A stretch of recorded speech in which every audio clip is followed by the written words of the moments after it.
Donc bonjour à toutes et à tous. Aujourd'hui, nous sommes très heureux et heureuses d'accueillir Florence Lévy.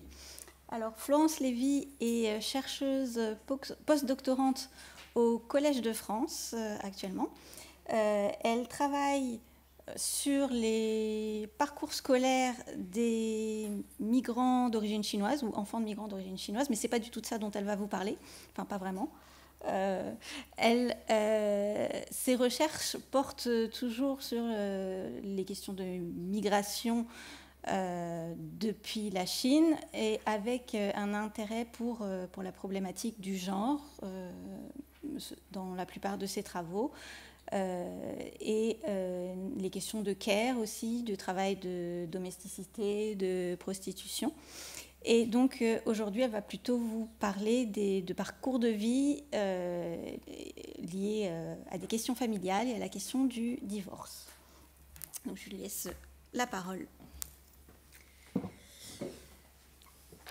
Alors, merci Gladys. Donc, effectivement, je vais vous parler de quelque chose qui est mes recherches qui datent depuis après ma thèse. Donc déjà, je vais me présenter. J'ai fait une thèse à l'EHESS et elle portait sur les trajectoires, les parcours de hommes et femmes migrants de Chine du Nord. J'ai l'impression qu'il y a un énorme écho, mais ça va.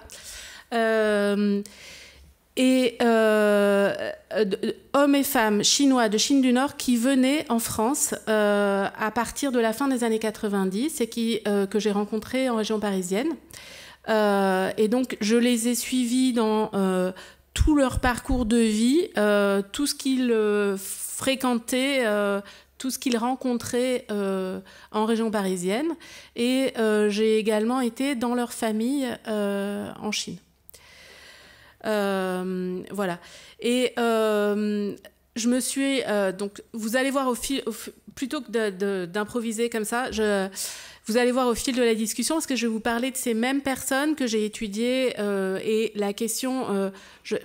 aujourd'hui, je vais vous parler de la question du divorce chez ces personnes et comment, en fait, ça va me permettre d'interroger plus généralement et au-delà de ces personnes, comment les questions familiales et la question de la fin de la famille s'imbriquent avec la migration.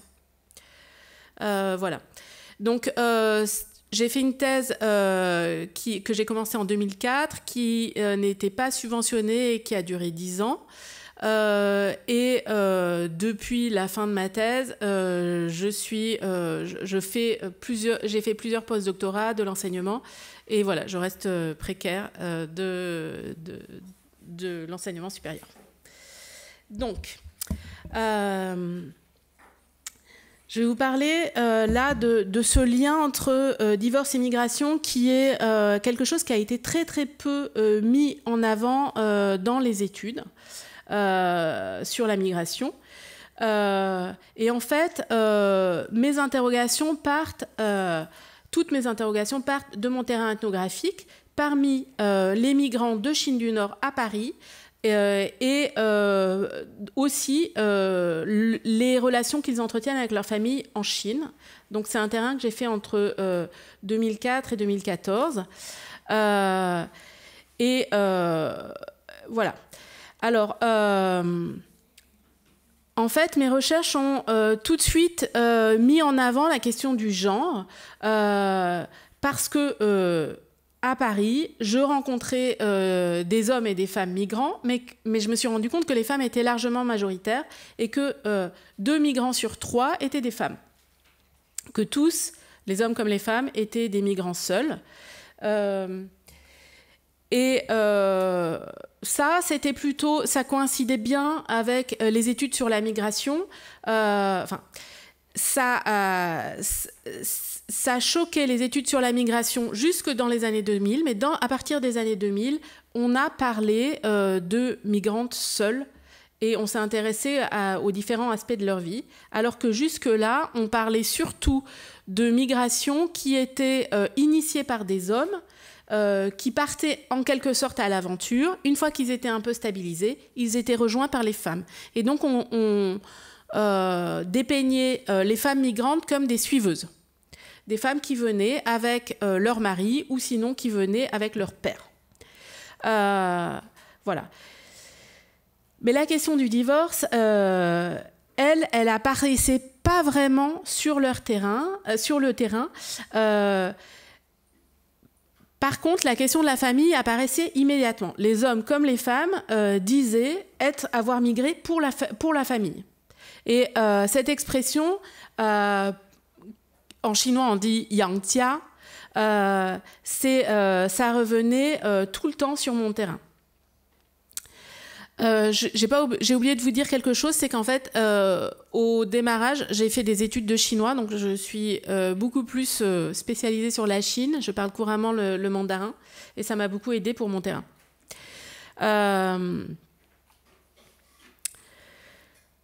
Voilà. Alors, du coup, il y avait ce lien entre famille et migration qui était très fort sur mon terrain et qui était également très fort dans les études. Je vais un petit peu passer là-dessus. Par contre, la question du divorce, ça apparaissait pas a priori. Pourquoi ? Parce que le divorce était souvent perçu comme un échec et les hommes et les femmes, et surtout les femmes, disaient qu'il fallait surtout cacher cela. Je me souviens de Madame Yang qui disait je continue à considérer le mot divorce comme une perte de face. Et je me suis rendu compte que sur mon terrain, beaucoup de femmes m'ont dit surtout t'en parles à personne, t'en parles pas aux autres migrants. Et beaucoup que dans certaines familles, il y avait même les parents de ces migrants et leurs enfants qui n'étaient pas au courant que le couple avait explosé. Donc, le couple continuait à faire comme si, alors qu'en fait, il y avait eu un divorce officiellement. Donc, il y avait un espèce de tabou sur les divorces. Pourtant, les femmes que je rencontrais ne cessaient d'en parler, de s'en plaindre. Et en fait, après avoir récolté énormément de témoignages, je me suis rendu compte que à Paris, donc je vous ai dit, 2 migrants sur 3 étaient des migrantes et que parmi elles, 2 femmes sur 3 étaient divorcées. Voilà. Elles étaient divorcées avec leur mari qui était resté en Chine. Par contre, pour les hommes, au contraire, n'avaient pas divorcé. J'en ai rencontré beaucoup moins. Mais ils continuaient à être mariés avec leur famille, avec leurs femmes qui étaient restées en Chine et qui continuaient de s'occuper de leur enfant unique.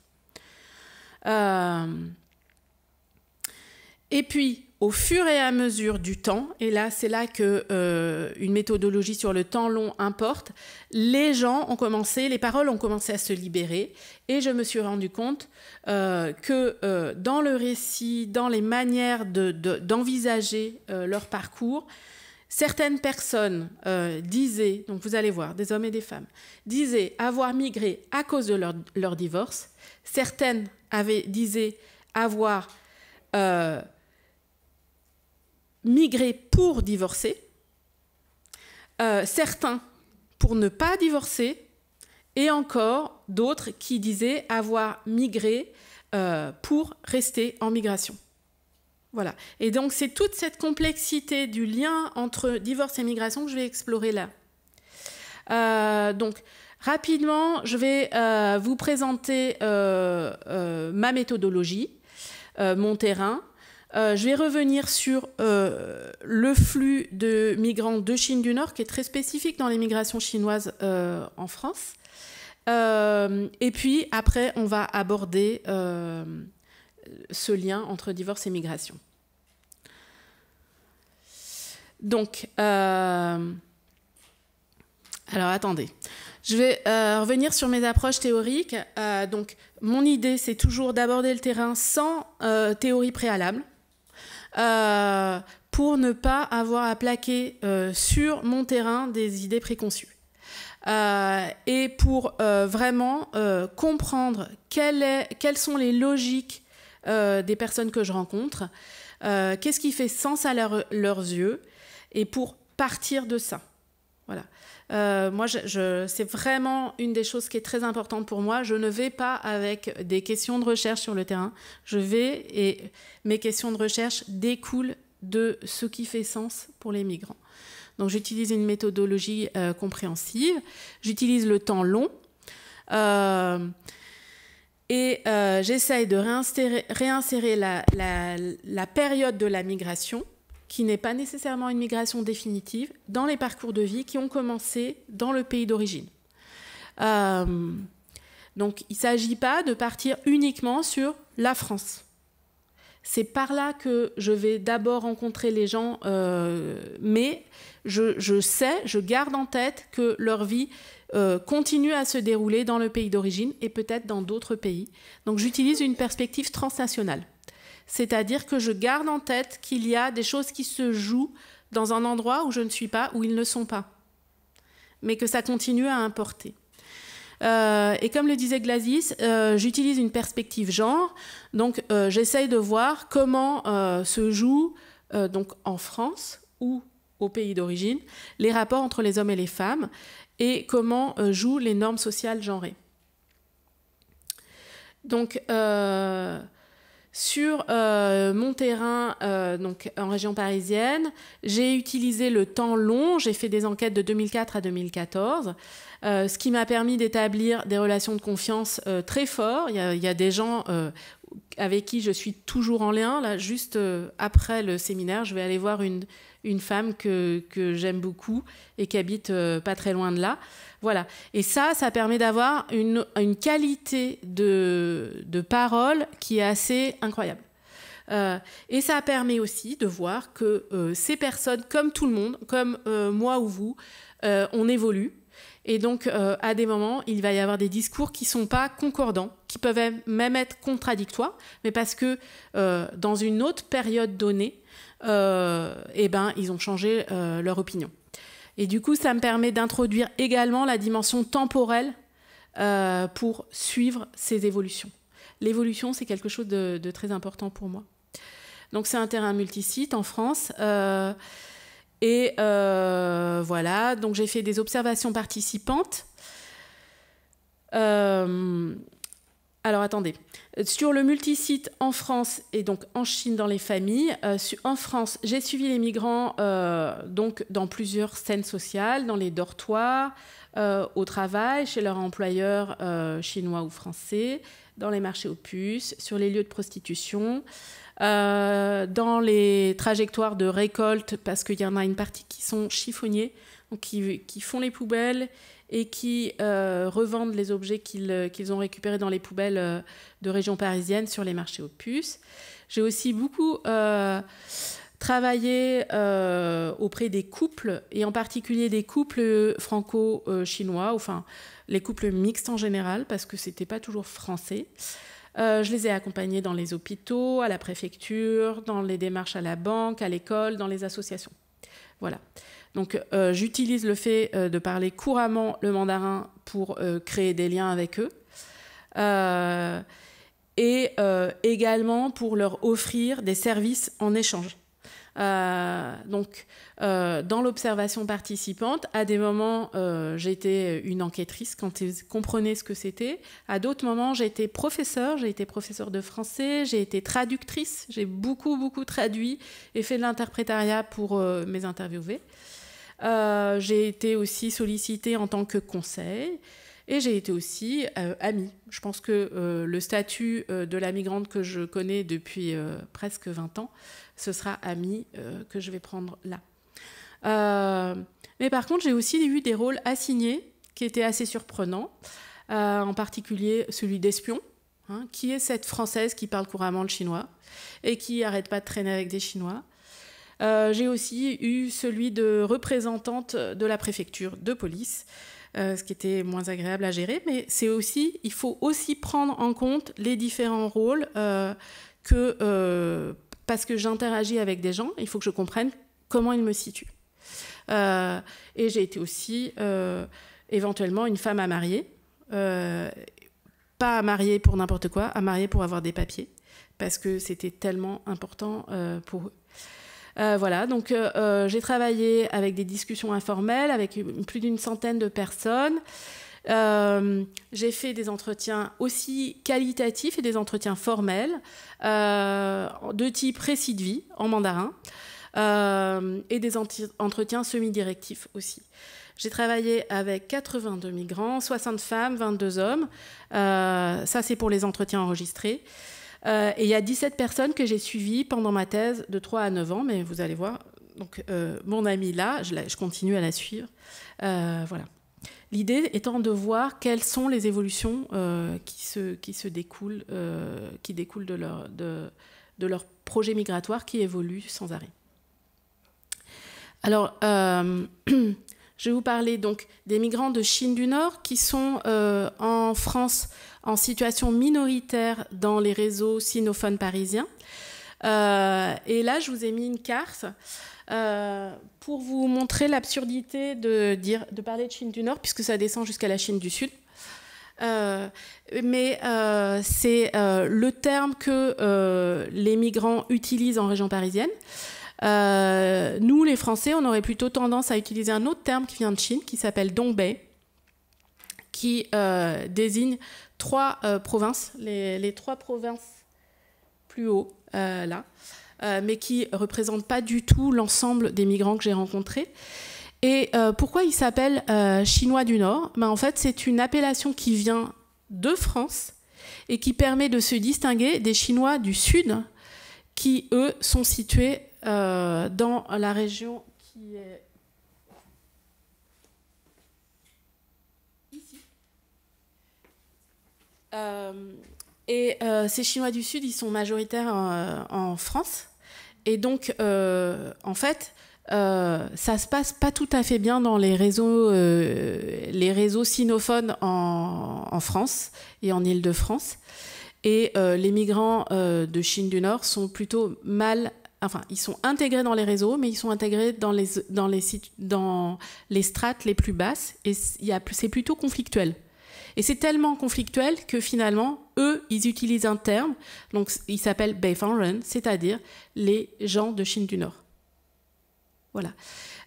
Et moi, j'ai réutilisé ça en utilisant un terme émique, le terme qui est utilisé par les gens, pour voir, parce que ces termes-là, ça explique quelque chose, et en particulier les tensions dans ce que nous, les Français, on appelle la communauté chinoise. Donc le terme communauté, rien que ce terme, ça permet de voir qu'en fait, il y a un petit problème, ça ne fonctionne pas tout à fait. Il y a des réseaux, c'est peut-être plus facile d'utiliser le terme de réseau parce que ça ne sous-entend pas qu'il y a des solidarités, ça permet de comprendre qu'il y a des choses qui se passent, positives comme négatives. Voilà. Alors, c'est des migrants pionniers, c'est-à-dire que c'est les premiers migrants qui arrivent en France dans les années 2000. Ce sont des migrants qui se distinguent des migrants de Chine du Nord, de Chine du Sud, de la région de Wenzhou, parce que ce sont des urbains, parce que ce sont des gens qui ont une quarantaine d'années lorsqu'ils arrivent en France, ce qui était assez rare à cette époque-là, et qui est très différent des Chinois du Sud, qui viennent plutôt autour de 20 ans, et qui débutent en fait leur vie d'adulte en France, alors que là, on a des gens qui ont déjà débuté une vie en Chine. Ils ont fait des études... ils ont des études soit de lycée, soit supérieures, mais pendant une époque où les études étaient quand même plutôt dominées par le communisme. C'est des personnes qui sont mariées, qui avaient un enfant qui est resté en Chine. Voilà, je voulais vous faire un petit point pour que vous compreniez de qui on parle, donc en vous montrant les lieux où ils habitent. La photo du milieu, c'est dans un appartement classique, c'est c'est la famille la plus pauvre chez qui j'ai été. Voilà. Et en haut, il y avait des gens qui ont pu acheter une villa, ce qui est super en Chine. Et là, en bas, c'est le décor du salon. Voilà. Donc, souvent, on a des idées préconçues sur comment ça se passe, d'où viennent les gens. Et en fait, ce que je voulais vous dire, c'est que c'est des gens qui décrivent leurs conditions de vie en Chine comme étant plutôt confortables. Ils ont débuté leur carrière en tant qu'employés dans les entreprises d'État. Certains sont devenus des entrepreneurs dans le secteur privé. Ils étaient tous propriétaires de leur logement. Mais ceci dit, et c'est là que ça devient très important, donc c'est que cette sorte de petite classe moyenne dans la Chine communiste a été heurtée de plein fouet par le changement de régime. Alors, la Chine est toujours communiste. Par contre, l'économie a complètement changé et la transition économique a amené à donc libéraliser le marché du travail, à fermer les grandes entreprises d'État. Ces personnes qui pensaient qu'en fait, avoir un emploi à vie dans une entreprise d'État, c'était bon, tout était assuré, se sont retrouvées vraiment extrêmement mises en péril par ces fermetures. Et dans ces régions du nord de la Chine, il y a eu des dizaines de millions, je crois à peu près 40 à 50 millions de personnes qui ont été mises à pied. En fait, les migrants que j'ai rencontrés en France n'ont pas nécessairement été mis à pied. Mis à pied, c'était un terme correct pour les communistes pour expliquer qu'ils excluaient une partie de la population et qu'ils les mettaient au chômage. Mais ils ont eu très peur. Et donc, il y a certaines personnes qui ont quitté leur entreprise avant d'être mises à pied. Il y avait des personnes qui avaient déjà quitté l'entreprise pour aller dans le secteur privé et devenir entrepreneurs avant. Voilà. Mais ça a vraiment heurté leur trajectoire de vie et beaucoup ont craint de ne plus pouvoir demeurer dans une catégorie moyenne en Chine. D'autant que c'est une période où les coûts de la scolarité ont énormément augmenté. Et donc, c'est des gens qui avaient 40 ans, qui ont des enfants qui sont adolescents et qui ont besoin de pouvoir payer la scolarité de leur enfant. C'est inenvisageable de ne pas envoyer leur enfant à l'université. Or, l'université est devenue payante et très chère. Et c'est inenvisageable pour eux également de ne pas payer les frais de santé de leurs parents.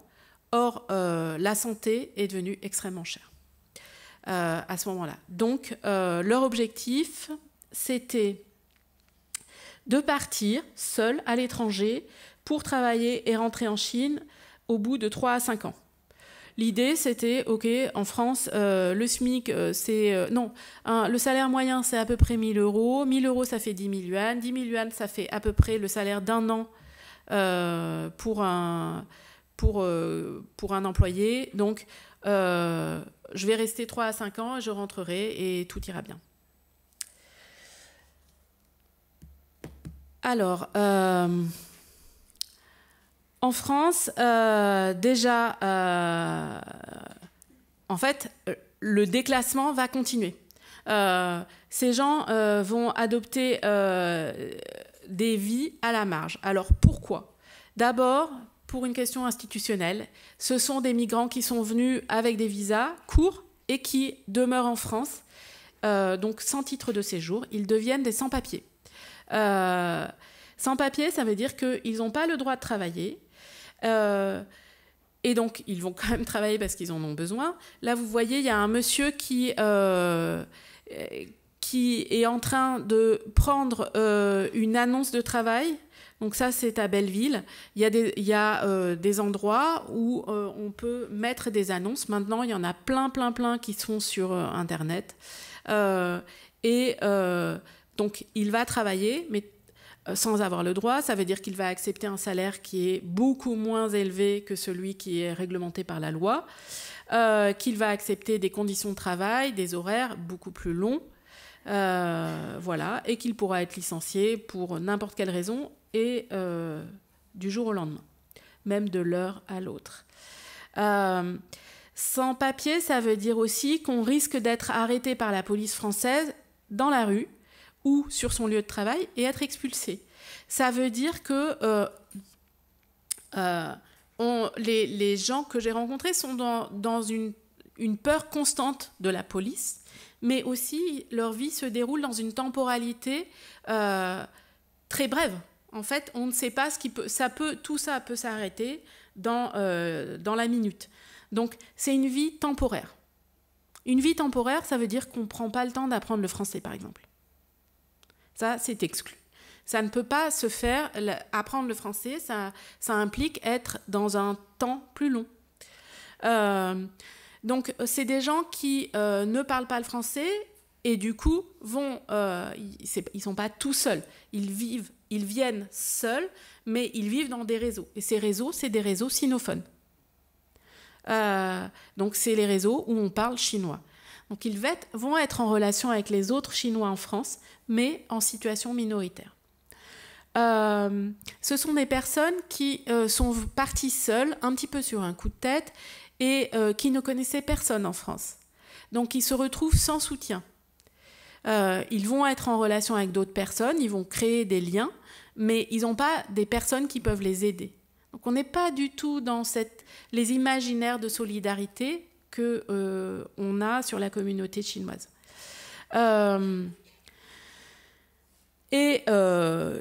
Ils sont aussi mal considérés par les autres Chinois qui, eux, sont dans des réseaux familiaux ou des réseaux locaux, les Chinois du Sud, les gens de Wenzhou. Là, ils sont considérés un peu comme des outsiders de ces réseaux de Chine du Sud. Donc, ils vont avoir une vie à la marge. Est-ce que vous voyez mon... Donc là, je vous ai mis des photos dans un dortoir, très difficile à prendre. En fait, ils vont loger dans des dortoirs où, dans quelques pièces, on met au maximum plein de lits superposés. Moi, j'utilise pas du tout l'idée de marchand de sommeil parce qu'au contraire, pour les personnes que j'ai rencontrées, c'est vraiment grâce à ça qu'ils survivent, en fait. Pour 100 de yuan, on peut avoir un lit superposé. Et du coup, on a beaucoup moins de Chinois à la rue. Alors, les emplois... Il faut que je me dépêche. Donc, ils travaillent dans l'emploi informel, donc illégal, surtout pour des employeurs chinois, donc en tant que domestique, nourrice. Vous voyez une femme là. En tant que manœuvre pour d'autres employeurs chinois, des petites mains dans la restauration, dans les entrepôts, dans les ateliers de couture. Mais aussi hors des réseaux chinois, donc pour des employeurs qui ne parlent pas le chinois, qui sont soit français, soit d'autres origines. Donc, pour faire le ménage, mais aussi il y a une petite partie qui travaille en tant que auto-entrepreneur, on va dire ça comme ça. Donc, il y a des femmes qui travaillent, qui découvrent en France les massages, donc qui se forment pour être masseuses. Il y a surtout des hommes qui travaillent en tant que chiffonniers, et puis il y a une partie des femmes qui travaillent dans la prostitution. Alors, j'en viens maintenant à l'essentiel de mon exposé aujourd'hui. Donc, la question du divorce, qui est donc très invisibilisée parce que les gens n'en parlent pas beaucoup, mais aussi parce que la littérature sur famille et migration parlait beaucoup des formations familiales, de la manière dont on s'occupe des enfants, de la manière dont on va transmettre la langue ou les valeurs ou dont on va, entre guillemets, acculturer la deuxième génération aux normes françaises, mais on ne parle pas beaucoup des familles qui se défont. Or, c'est quand même très important sur le terrain.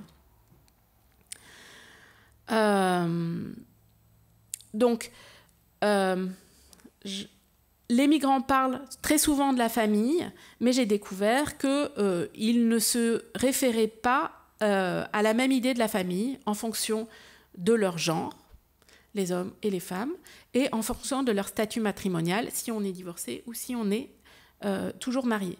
Les hommes mariés désignaient leur famille pour laquelle ils sont partis en migration, et il s'agit des familles nucléaires, c'est-à-dire leurs femmes et leurs enfants qui sont restés en Chine. Tandis que les femmes qui ont divorcé avant leur départ ou qui divorcent après leur arrivée en France parlent de leurs enfants, de leurs parents, de leurs frères et sœurs. Et c'est ça la famille. Et donc, je suis partie pour la famille, ça se décline différemment en fonction du genre et du statut matrimonial.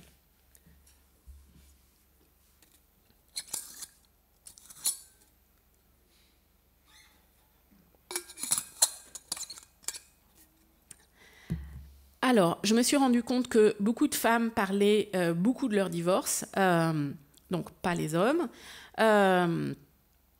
avec beaucoup d'émotions, en pleurant, ce qui révèle qu'il s'agit de quelque chose qui est une préoccupation majeure pour elles, et qu'elles voient le divorce comme un échec dramatique. Et le divorce, mais aussi la situation résultant du divorce, le fait d'être femme, dans la quarantaine, seule, et mère d'un enfant unique.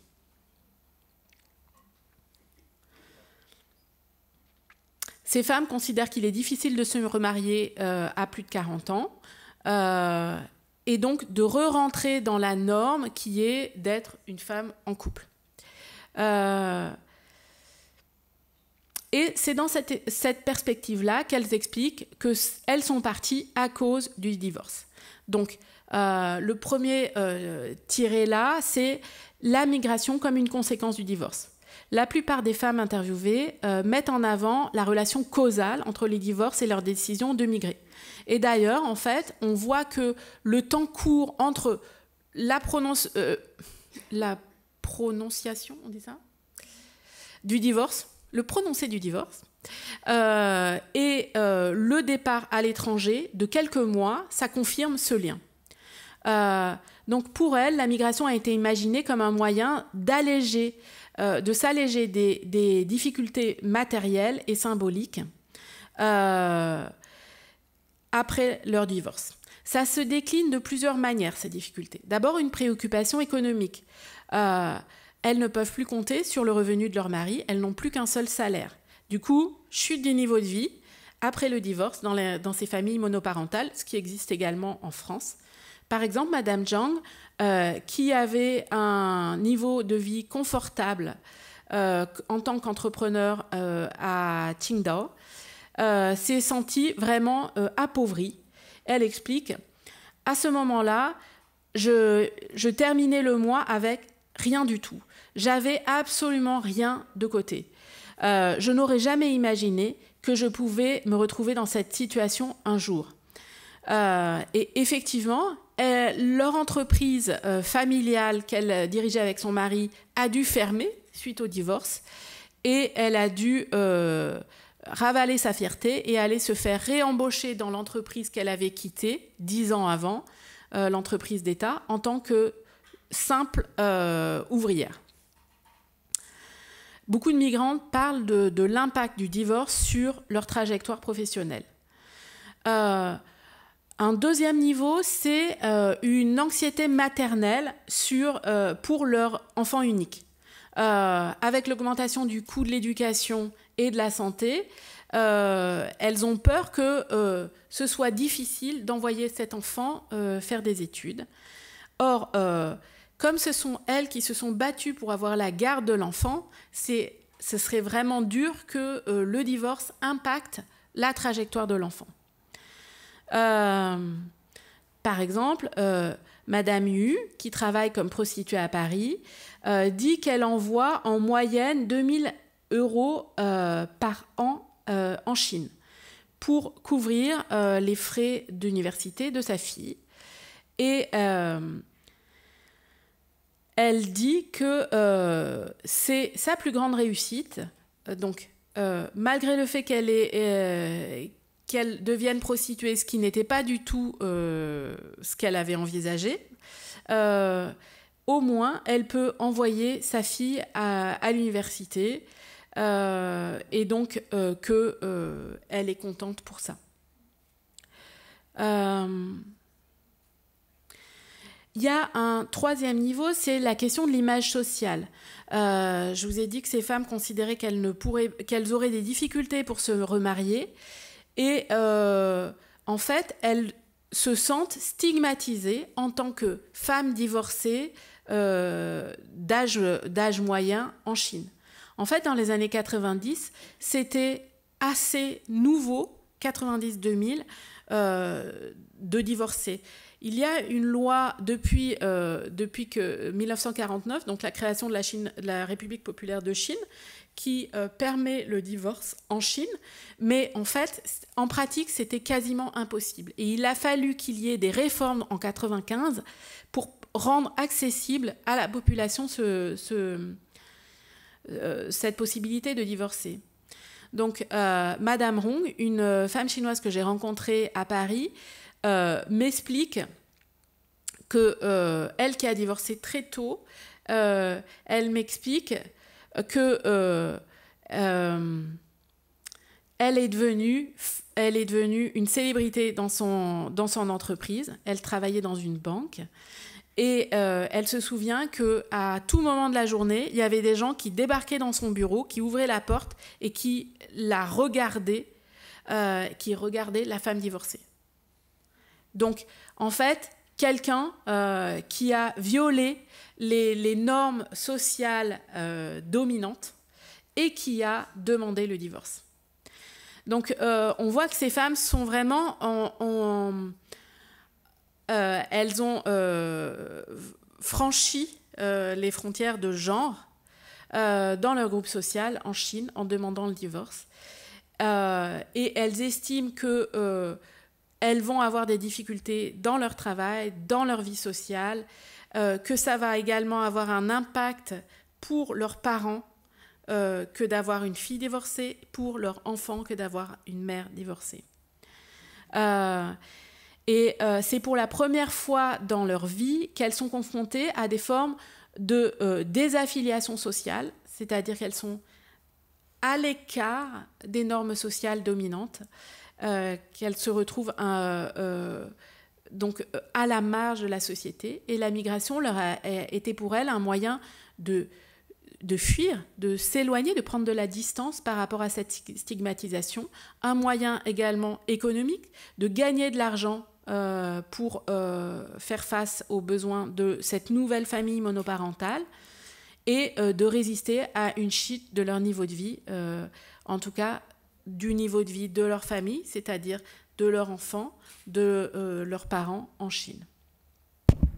Pardon. J'en viens maintenant à celles qui disent avoir... Je m'excuse en fait. J'ai oublié de traduire mon PowerPoint. Ça va pour vous ? Ok. Aux personnes qui disent avoir migré grâce au divorce. Donc, par exemple, c'est Madame Xu, qui était une comptable en Chine de 41 ans, qui venait d'une famille aisée en Chine. Son mari était médecin et ses parents étaient vraiment bien situés. Et elle a décidé de se divorcer après qu'elle ait découvert que son mari l'a trompée. Et elle dit... avant, je n'avais pas l'opportunité d'aller à l'étranger, je n'avais pas divorcé. Finalement, nous avions des idées de personnes avec une famille. Ce n'était pas possible que tous les deux, donc mon mari et moi, nous sortions du pays. Et puis après, j'ai été toute seule et plus rien ne comptait. Où que j'aille, ce serait mon lieu. En fait, cette femme, elle a considéré que elle était devenue plus libre à cause de son divorce et elle était moins assignée à la famille, à son mari, à son enfant. D'autres migrantes, comme Madame Sier, qui avait un magasin de couture, dit qu'elle est partie pour construire la deuxième partie de sa vie. Et donc le divorce dans ces récits-là représente un tournant dans leur vie, mais là, un tournant positif. Ça leur donne accès à une nouvelle forme de liberté et ça allège les ancrages. J'ai également rencontré des cas, toujours chez les femmes, de divorcer grâce à la migration. Donc, migrer pour pouvoir divorcer. À leur arrivée à l'arrivée de ces femmes en France, la moitié des personnes que j'ai rencontrées étaient toujours mariées en Chine. Pourtant, ceux qui parlent d'avoir des bonnes relations avec leurs conjoints en Chine sont minoritaires. Au contraire, la plupart des personnes, hommes et femmes, disent avoir de fortes tensions et des conflits. Donc, Madame Reux, qui était ouvrière et qui depuis gagne sa vie en tant que prostituée, explique qu'elle est partie pour quitter, donc elle a quitté la Chine pour quitter sa belle-mère qui était très intrusive. Et également son mari violent qui refusait de divorcer. Et elle dit que si elle était restée à la maison sans divorcer, il lui aurait vraiment pourri la vie. Et qu'il y a beaucoup de femmes qui, comme elle, sont parties pour divorcer.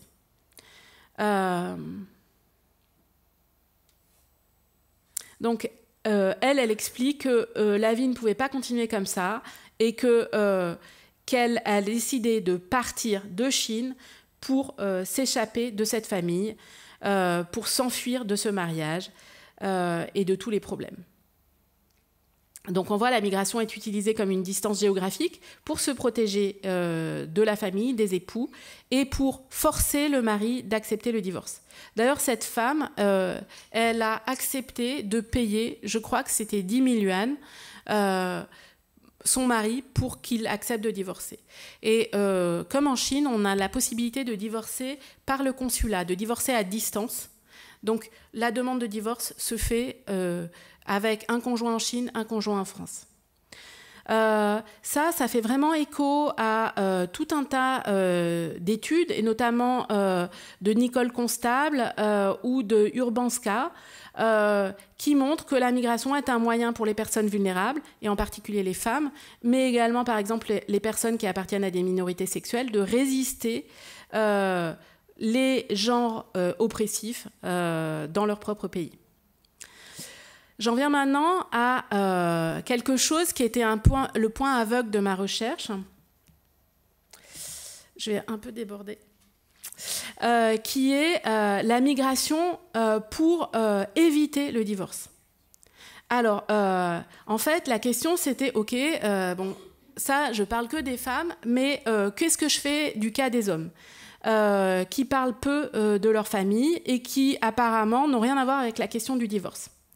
Donc, je vous rappelle, contrairement aux femmes, la plupart des hommes étaient divorcés quand ils sont partis et juste un a demandé le divorce après son arrivée en France.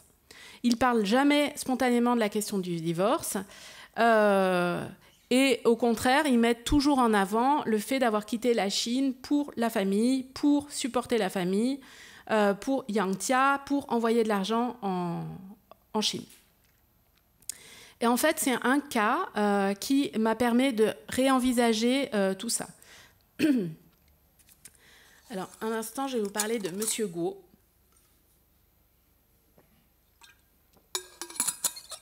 Que j'ai suivi pendant 3 ans et qui m'a expliqué que... donc, il était cuisinier dans un restaurant chinois tenu par des Chinois du Sud et il a perdu son emploi après 10 ans. il a été licencié du jour au lendemain. Il est devenu sans papier. Et comme il était âgé, il avait 55 ans et qu'il avait des problèmes de dos, il a vraiment eu du mal à retrouver un travail. En fait, il n'en a jamais retrouvé. Et du coup, il était super anxieux de ne plus pouvoir être capable d'envoyer de l'argent à la famille. Et il m'a expliqué, donc au démarrage, tout allait bien avec sa femme. Puis à un moment donné, au cours des discussions, parce que je l'ai beaucoup accompagné, cet homme, faire des démarches, il m'a expliqué que sa femme ne lui parlait, qu'il n'avait plus eu un coup de téléphone avec sa femme depuis 2 ans. Depuis 2 ans, le moment où il a arrêté d'envoyer de l'argent, sa femme a refusé de répondre à ses coups de fil. Et au fur et à mesure, j'étais assez choquée, et je découvre qu'en fait, les tensions étaient déjà présentes avant qu'il quitte la Chine, et parce qu'il a quitté la Chine après avoir perdu son emploi en Chine. Donc lui, c'était vraiment quelqu'un qui était mis à pied de son entreprise. Et sa femme, elle était restée postière. Il explique que c'est à cause de ça qu'il est parti. Il me dit, ma femme pensait qu'elle était plus forte que moi, elle me regardait de haut et elle m'a dit que j'étais un homme qui n'était pas capable d'entretenir sa famille, que tout le monde était plus fort que moi, plus capable. Et j'ai quitté le pays, c'était vraiment en lien avec les problèmes familiaux. C'était pour pouvoir être capable d'entretenir ma famille, leur offrir des bonnes conditions de vie. Mais c'était vraiment pour fuir cette femme, cette épouse. Voilà. Et donc, je me suis rendu compte que dans sa famille, le pouvoir économique était vraiment très important pour organiser les rapports de genre entre le mari et la femme, et que ça instituait des rapports de pouvoir, et que pour lui, donc du coup, sa femme prenait vraiment le dessus, le dénigrait, le méprisait. Et donc, pour lui, la migration, c'était un moyen de se conformer aux attentes sociales qui pèsent sur les hommes. Alors, je vais un petit peu couper tout ce que les femmes migrantes disent sur leur homme qui est absolument incapable, s'il n'est pas capable d'entretenir économiquement la famille, et que même ce n'est pas un homme. Donc, non seulement le pouvoir économique est mis en avant, mais aussi la masculinité du conjoint.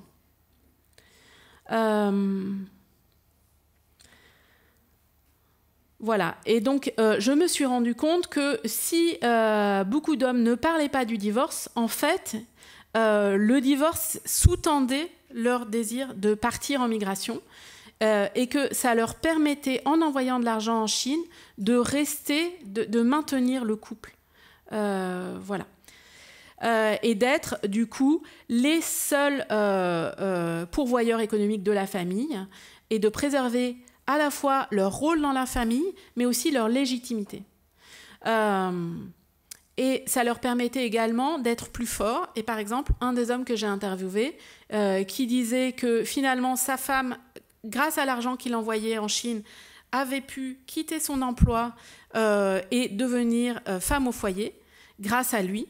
Mais ça lui a aussi permis à lui de demander à ce que sa femme accepte qu'en France, il vive avec une autre femme.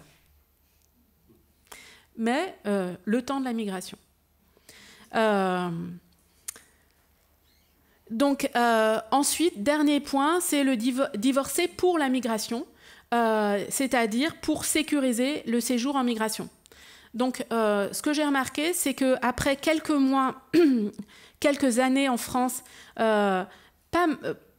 pas mal des femmes que j'ai rencontrées désiraient se remarier avec un homme français. Et même les femmes qui étaient rares, d'accord, mais qui étaient toujours mariées en Chine. Le mari étant toujours en Chine. Et ce choix m'était présenté comme quelque chose qui était parce que nous n'avons pas le choix, parce qu'on doit s'adapter à cette nouvelle situation en France, Cette décision de se remarier, qui était vraiment un volte-face dans les trajectoires, alors que les femmes avaient dit qu'elles n'en pouvaient plus des hommes, et en tout cas de leur ancien mari, était décrite là comme quelque chose de réaliste, de pragmatique, et toujours en lien avec la question de l'absence de permis de séjour en France. Donc, par exemple, Madame Liu disait « c'est le seul moyen en France pour avoir un permis de séjour, c'est de se remarier ici ».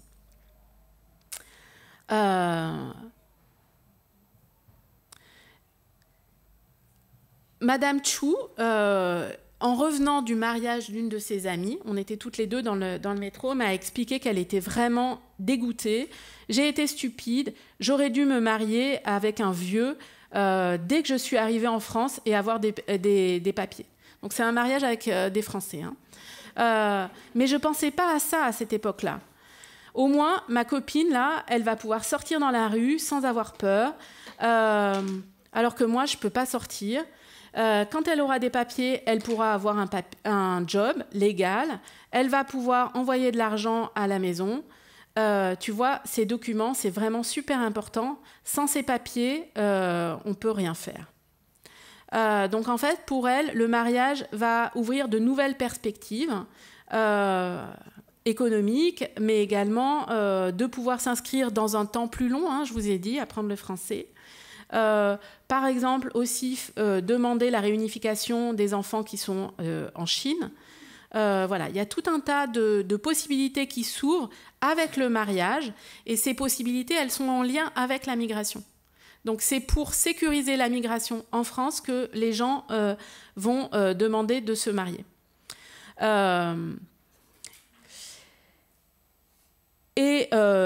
Même donc les femmes mariées vont vont expliquer à leur mari en Chine que il faut qu'elles divorcent là-bas pour se remarier en France pour pouvoir envoyer de l'argent. Et donc elles vont dire c'est un faux mariage, tiatierun, et c'est juste pour une démarche administrative qui est en lien avec l'obtention d'un permis de séjour, et que ça va leur permettre d'accumuler rapidement de l'argent et de rentrer plus vite en Chine. Donc paradoxalement, on voit que ces femmes vont construire une nouvelle famille, se marier, et elles le font pour de vrai, pour rester fidèles à leur famille d'avant, et qu'elles vont, comme dit Madame Di, en blaguant, que finalement elles vont se retrouver en situation de bigamie. Parce qu'en fait, elles ne négligent pas leur époux français et elles continuent à entretenir la famille en Chine. Donc en conclusion, observer dans le temps long ces différentes pratiques, ces différents discours qui relient le divorce et la migration montrent que les normes sur le divorce et la famille en Chine et en France sont des clés pour comprendre toutes les pratiques transnationales des migrants que j'ai rencontrés, et que dans tous les cas, la question de la famille qui explose ou la question du divorce sous-tendent les motivations migratoires des gens que j'ai rencontrés, et qu'on voit que le divorce peut amener à la migration, mais complètement que ça peut se reconfigurer dans d'autres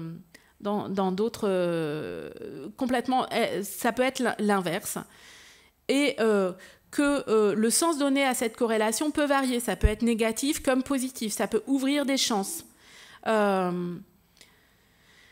Et finalement, en toute fin de conclusion, je veux montrer l'importance des normes de genre, des normes familiales, des normes sur le divorce, et dire comment, en fait, les hommes et les femmes que j'ai rencontrés n'ont pas vraiment challengé ces normes-là, et que, en fait, la migration leur permet de se conformer aux normes de genre, qu'elles soient en Chine ou en France. Voilà, je vous remercie.